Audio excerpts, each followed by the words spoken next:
Hello, hello, my love. I hope this finds you doing so well. Guess what? We have a special guest today. Hi, everyone. It's Billey! Yay! Billy's back. So happy to be here. Yay. So I realized that this was coming out effectively for on Galentine's. That's right. Which is the most important day of the year. Please celebrate your friends. It's super important. Platonic love is an incredibly important kind of love, and we need us more than ever, right? We need community, we need collective care, we need to support one another, and our friendships deeply matter. Deeply, deeply. And Billy's such a cutie. We don't really do Valentine's, but maybe our new tradition is to do a show. I think so. I think that's really sweet and cute. Yeah, we don't really do Valentine's Day. We kind of just, it's like sprinkled in throughout the whole year, right? Yeah. You know, every day is Valentine's Day Oh my with you. God. You're such a cheese ball, and I love it. I love it. But yeah, I love the idea of recording an episode. Okay, it's our every new Valentine's tradition. Day. It's our new tradition. I have an announcement before we get started. Ooh. Drum roll, please. Oh my God, we're such dorks. So I'm going to be going by my first name, which is Beatriz, like Beatrice, but Beatriz. But in Spanish. And you can call me Bea for short. I've been going by Victoria, which is my middle name, and I've never liked it for me. If you're out there and you're like, but that's my name, I love it for you. But it's never felt right. And so now I'm doing what feels right, which is pretty cool. So that's very exciting. It's very exciting, Bea. Yeah. Oh, you cutie. Oh my gosh. And like we got an official publication date for my book. So exciting. It's so exciting. So September 30th, 2025. These things, it may change. That's how publishing works. But right now, today, September 30th, 2025. So there will be pomp, there will be circumstance, there will be, I don't know, events and readings and pre-order things. So keep your eyes and your ears out for that. It's all very exciting. The book is called, shocker alert to anyone who's been around, End Emotional Outsourcing, an intersectional feminist guide to overcoming codependent, perfectionist, and people-pleasing habits, and is being published by Hachette in New York at their Balance imprint, and I'm just so excited. The cover looks spectacular. Oh my God, it's so great. It's so good. It's so good. Yeah. We spent a lot of time like this one, this one, oh my gosh, this one. Right? For like hours. Yeah. It was so much fun though. It was a lot of fun. So, yeah, I'm excited. I can't wait. Yay. So what do you want to talk about today? So I want to talk about, okay, so here on the show, we talk about a couple things that I find really helpful, and I know from y'all telling me are very helpful, and folks in Anchor tell me this is helpful all the time, which is the concept of course they did. So we can waste an awful lot of time in surprise, and I'm putting it in air quotes because it's not surprise, when someone does what we know they always do, right? Mm-hmm. Ugh, I can't believe she was rude to me. I can't believe he rattled on at me on the phone for half an hour and didn't ask how I was doing. I can't believe whatever. But yeah, you can believe. You knew, right? Like, of course they would. Of course they would. Right. Of course they did. Of course. And so it's a kitten step into acceptance it's an acceptance practice, which like, spoiler alert, I bet like 90% of what I teach is acceptance practice. So it's an acceptance practice. Of course they did that. That's what they've always done. And it's such a helpful practice. It really is, It really right? just helps reframe things. You don't have surprises anymore. You don't get all worked up. You're just sort of like, of course they did. Of course they did. Of course they did. Yeah. And one of my, can I share about you and the finding things? Yes. Okay, great. Thank you for that consent. One of my favorite applications of this is with this cutie who sometimes gets what in the literature is known as butch blindness. That's correct, which means she can't find stuff that's right in front of her. And I can't help it. You can't, you do what you do. You can't find a goddamn thing sometimes. But I could get annoyed. I could get irritated. I could make you feel bad. But I don't want that kind of energy in my life. Like, what is the point? It's not going to change whether she can see the thing or not. It's just going to make her feel bad, make me feel bad, create tension and friction in our relationship. And our relationship is so magical. Why would I want to bring that vibe in? Like, for nothing, right? I'll also add, we are in a relationship where I know that she's working on it. Right.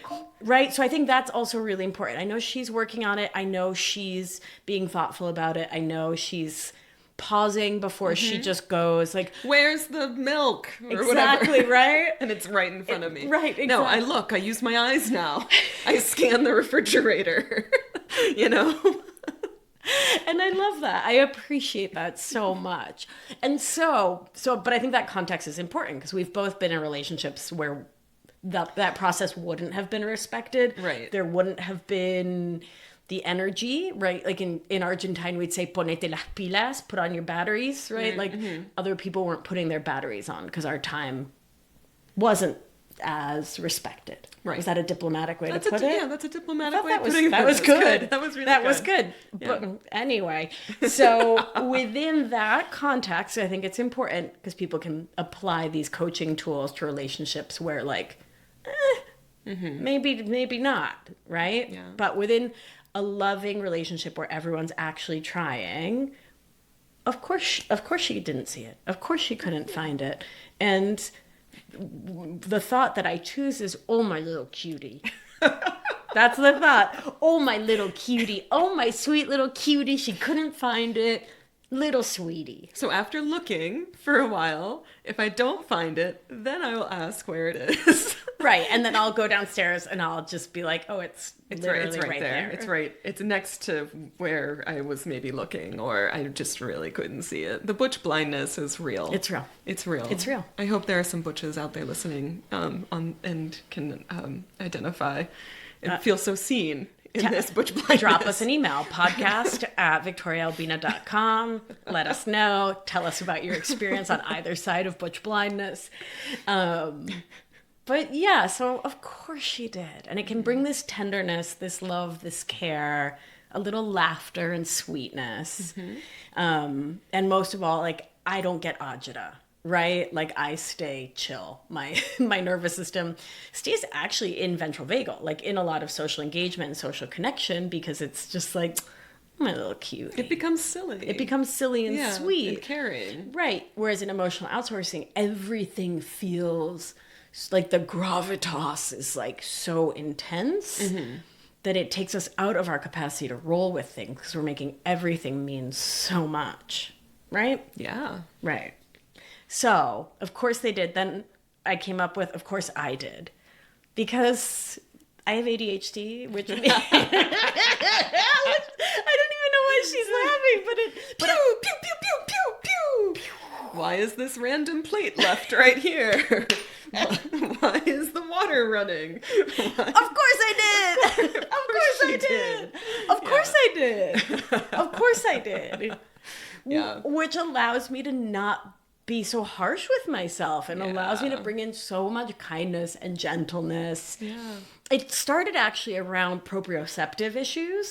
So proprioception is the knowing of where the body is in time and space. And I doesn't do it so goodly sometimes. No, she doesn't. You hit your head quite a bit. Yeah. And since, I mean... thump. Since doing all this nervous system work and regulation work, slowing down, being more in touch with my body, I bump into things a lot less. It's true. It's true. Yeah. It's true. But so, of course I did. There's no need to be mean to me, unkind to me, right? Yeah.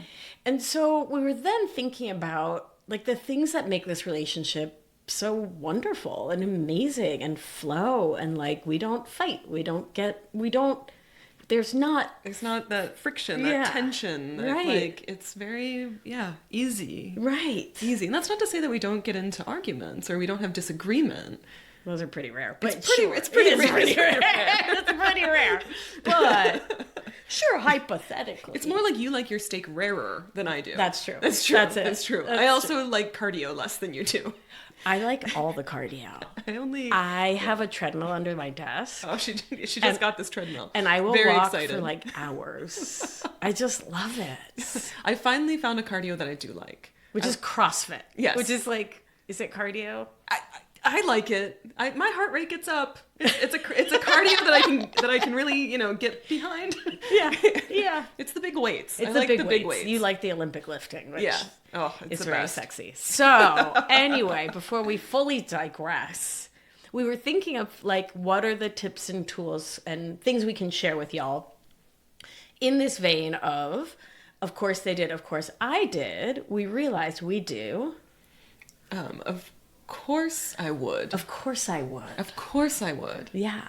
Yeah. So with of course I would, it's the idea that I know you so well and I know your trips, your triggers. I don't really like that word trigger. I don't really, for lack of a better word. Sure. Your trips, your triggers, your phobias, your fears, the things that activate you. Yeah. Right? I know them.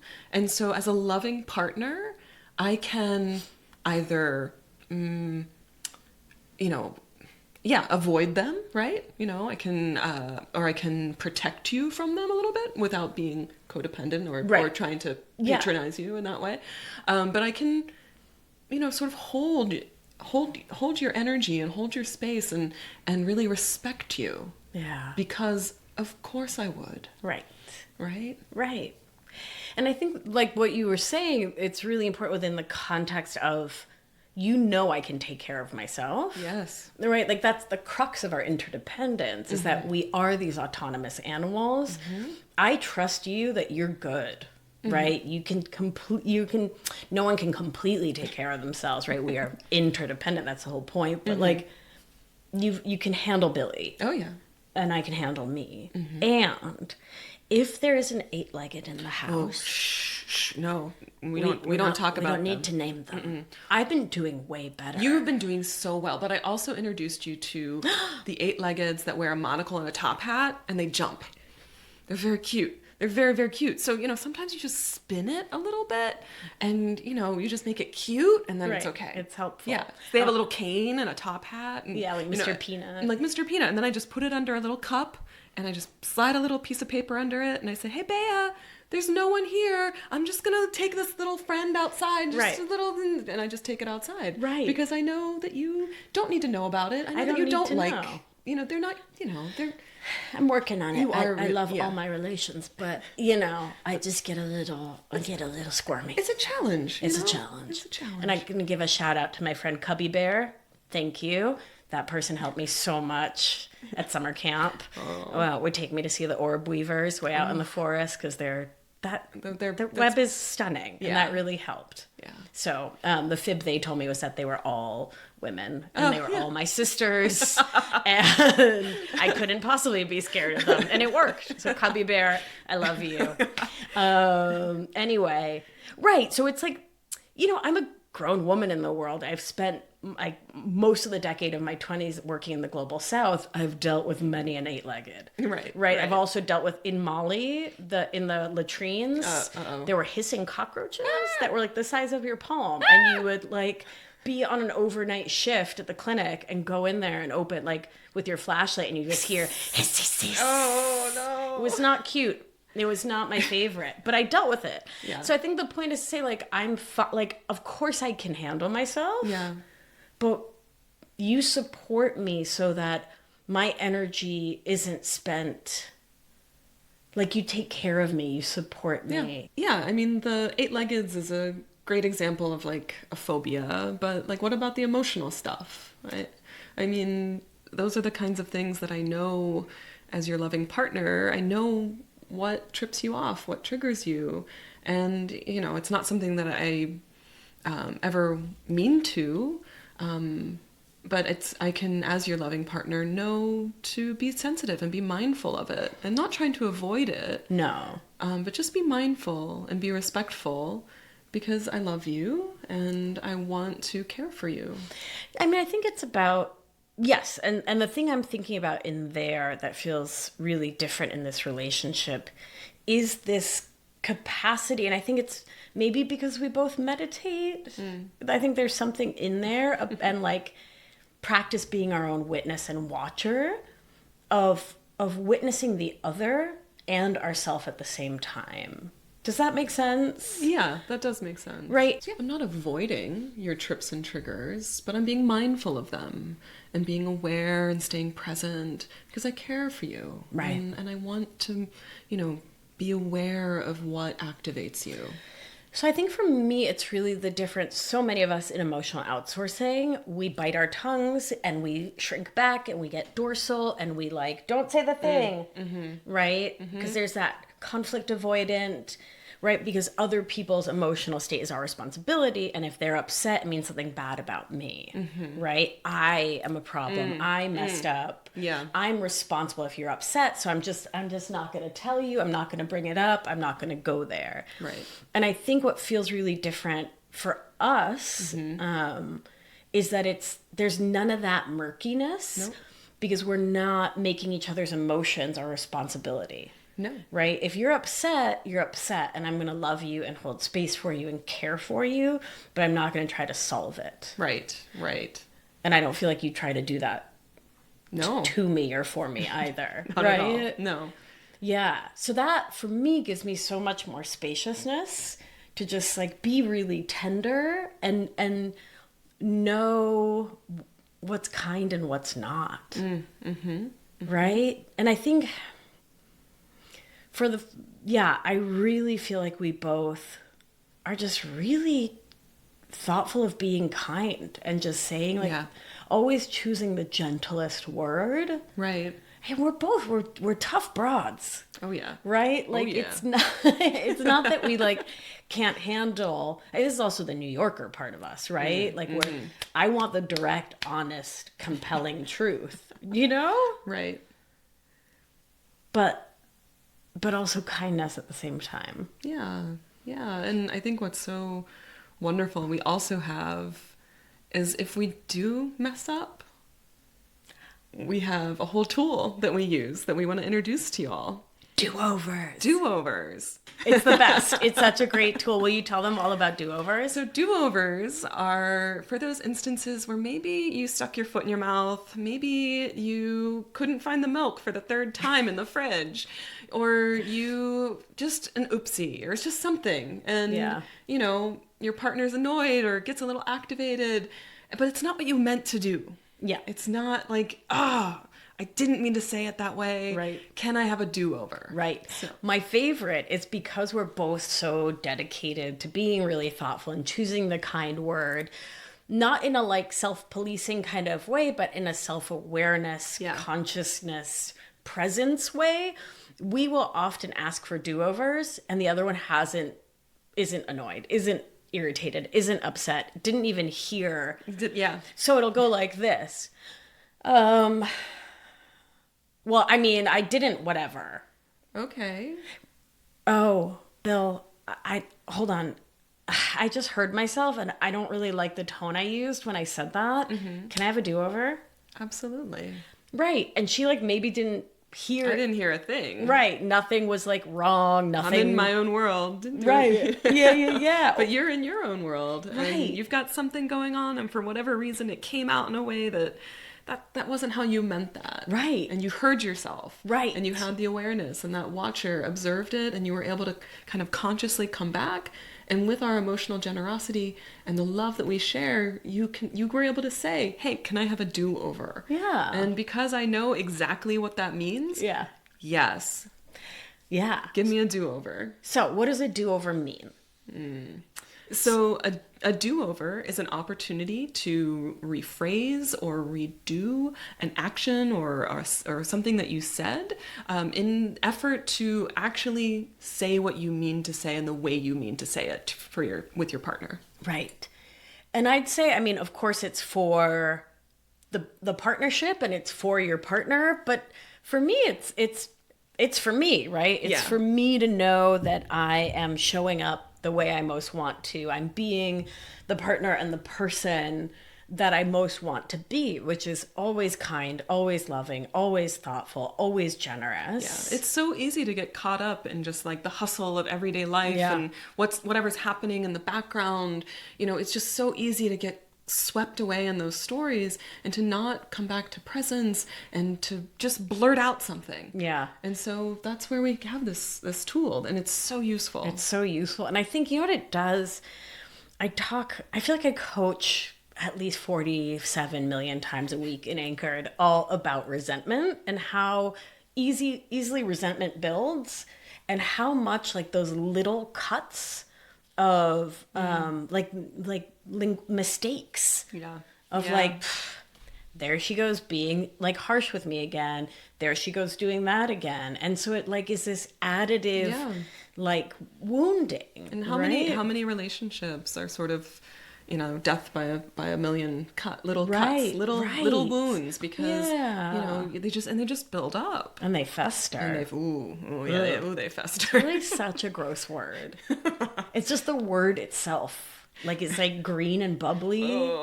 Okay, we can move on. Palate cleanser. Bunnies exist. Oh, bunnies. Palate cleansers. That's another great tool. Yeah. So just lightening the mood. Yeah, videos of bunnies. That's always nice. That's really always good. Yeah. But back to like death by 1,000 cuts. I think it really is such an important thing to realize that so many of the times we blow up on a Wednesday morning, it's something that happened 2 Thursdays before that never got addressed. Yeah. That like got swept under the carpet because we learned growing up to avoid conflict. It was dangerous, really bad idea.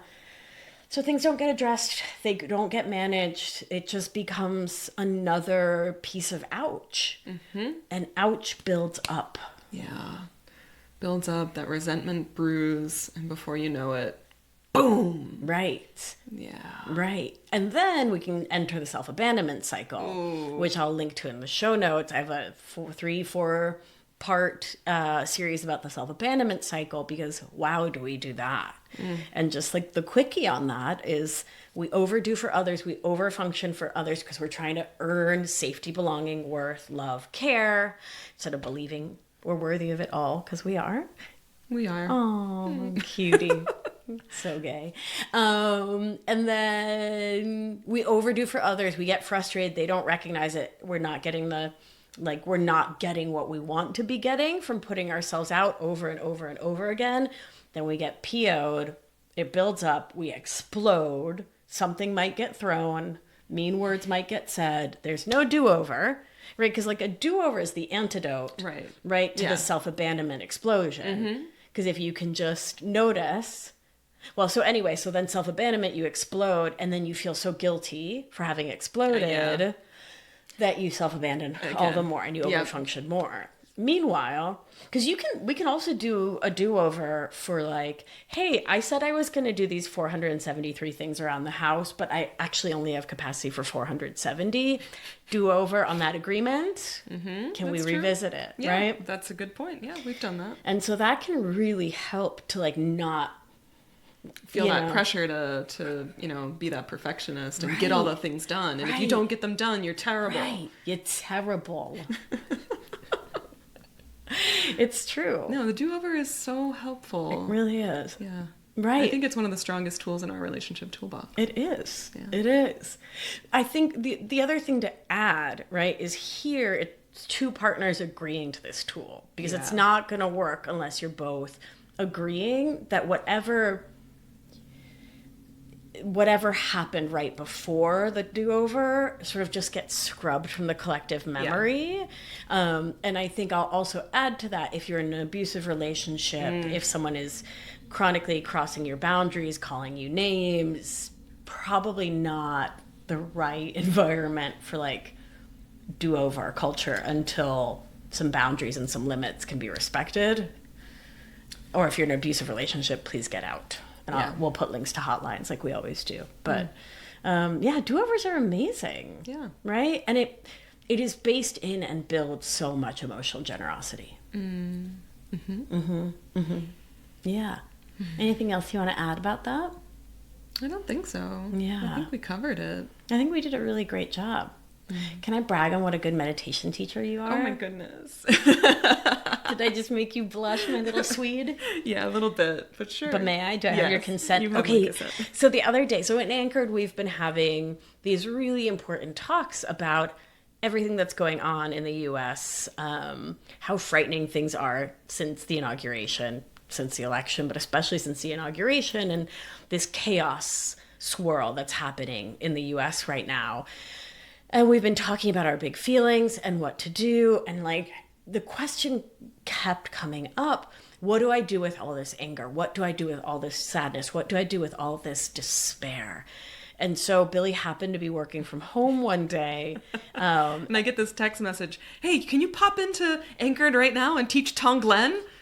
And I was just like, yeah, I'm going to take it as an opportunity. I can do that. Yeah, yes, I'm going to do that.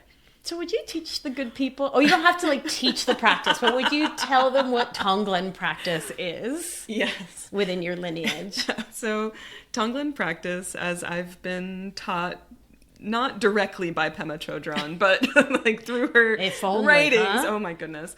Through her... Pema, if you're listening, number one fan right here. Yeah, right? Both of us. Yeah. 1 and 2 right here. Yep. But through her writings, through workshops, through practicing within her lineage, Tonglen is a practice of, transmuting negative energy into positive energy. So breathing in that dark, heavy, negative feeling of suffering in the world, and breathing out that white, clear, clean light of positivity out into the world. So taking in the negative and breathing out the positive.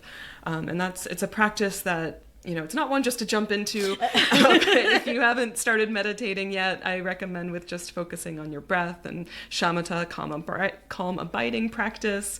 And,